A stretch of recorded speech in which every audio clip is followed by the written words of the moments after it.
Hello, I'm Leslie Atherton. This piece of writing is called Prom Dress Shopping. Fictionalised, factual account.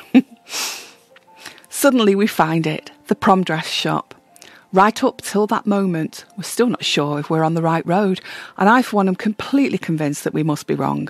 No way would a posh frock shop be situated in such a downbeat place. We're in the most downtrodden of areas, just outside the bus station. On this pedestrianised stretch, only one shop in every 6 is still trading. Most are boarded up, desolate and dirty, and despite the day being bright and clear, I'm uncomfortable here. The brightness is that of a grating strip light, and the air metallic. People are shabby with eyes downcast. I still can't believe my daughter, who had always insisted that she would never attend prom, is dragging me here to a posh frock shop. I also can't believe how excited she is. She's been non-stop talking and practically bouncing as she walked. She bounces even more as we open the door. We're here because her friend Emma has a Saturday job at the dress shop. Caitlin and Emma aren't traditional friends, and it is becoming more and more common that friends haven't met in person. In this case, Caitlin and Emma have met-ish. It was when we went to see Harry Styles at Manchester Arena. We had been drawing pictures in the air with our phone torches and noticed that another group of 3, about a quarter of a mile across the arena, were copying our actions. Then we copied theirs. We did so for hours and went home feeling as if we'd communicated in an age-old signalling ritual. That evening, one of the girls posted in a Harry Styles fan group that they'd been copying flashing phones across the arena. They told the group where they'd been sitting and where we had been. Caitlin replied, "That was us!" And voila, the online friendship of Emma and Caitlin was born. The 2 girls run to each other and hug and talk non-stop. They know each other so well, but have never been in such close proximity. The shop is all bridal dresses on the lower floor, and the furniture metallic and sumptuous. Black and silver, white and ivory, velvet and steel.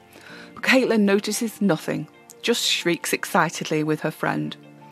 Emma soon directs us upstairs, and we walk up a twisting staircase to the top floor, where we were confronted with alien swathes of satin, lurex, taffeta and lycra. Most of the gowns are royal blue, baby blue, peach, beige, red and navy. 3 jump out as the freaks in the room: peppermint green, lemon and buttercup yellow. Of course, I'm immediately drawn to them, as their colours are different, though the styles are the same.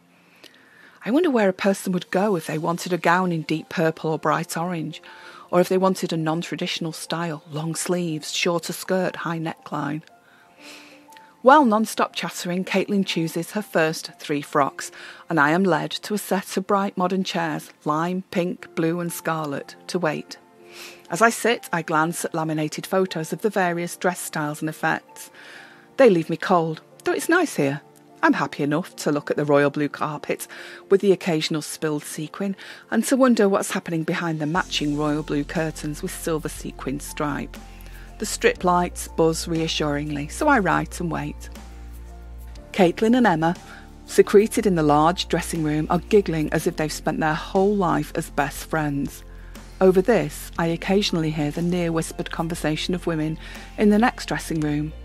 That young woman is apparently a size 4. Size 4? I don't think my girl was a size 4 even at primary school.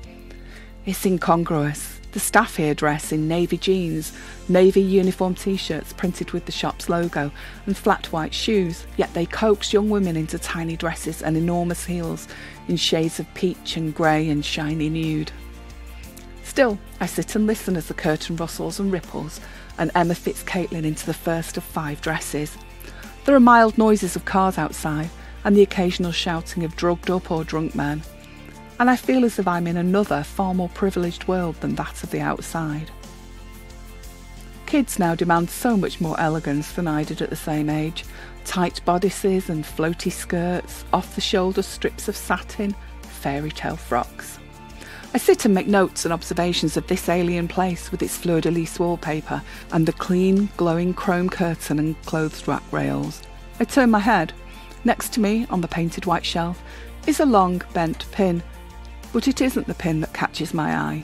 It's a box adorned with pink and white stripes and displaying the product name Nudie Boobies, reusable backless and strapless silicone bra. It takes me back to the days when I worked as a dresser for transvestites. There it smelled of old buildings and mildew, but this place doesn't smell of mildew. It smells of nothing but the lightest of floral perfume. Maroon 5 comes on the shop speakers. Memories. I love this song and sing along, which makes the girls giggle a little more. Caitlin has decided to try dresses only in grey tones. She plans to rainbow colour her hair, so wants a simple dress. She's ready to show me the first, and even I feel a sense of anticipation and thrill as the curtains are swept back. The gown has an off-the-shoulder tight-fitting bodice and a floor-length A-line skirt. Grey. Not metallic, but silvery blue dove grey with a corset back. It looks lovely on her. It's satin drapes and sparkling lace bodice, with lace drifting from below the bodice, weeping organically onto the skirt. I can't fault the dress and how it fits her. Caitlin's second choice is far simpler, but looks equally lovely. It is black and silver lurex with a corset back. Strange how she should choose such tones, as she's such a colourful character. Around me are sumptuous deep cherry red gowns of satin and taffeta, covered in beads reflecting light. My daughter's usual butch style, her denim coat with blue and white polka dots, 1980s shape. Tan leather, her broken iPhone lies on top, screen cracked in the spider web. Her pink and green charging cord, snakes around it. I'm struggling to see her as a fairy tale princess, yet she is clearly not uncomfortable. I'm also no princess, and neither do I feel uncomfortable, though I'm scruffy here in my oversized jumper, flat lace-ups and old jeans. Now the shop's stereo is playing disco classics from the 1980s. Wailing "Don't Leave Me This Way" puts me in a good mood. Caitlin tries another two pale grey dresses. Neither fits properly around her lower half. We discard them immediately. Her final dress is of a dark teal colour, very slinky with a mermaidy look. But it was not at all flattering.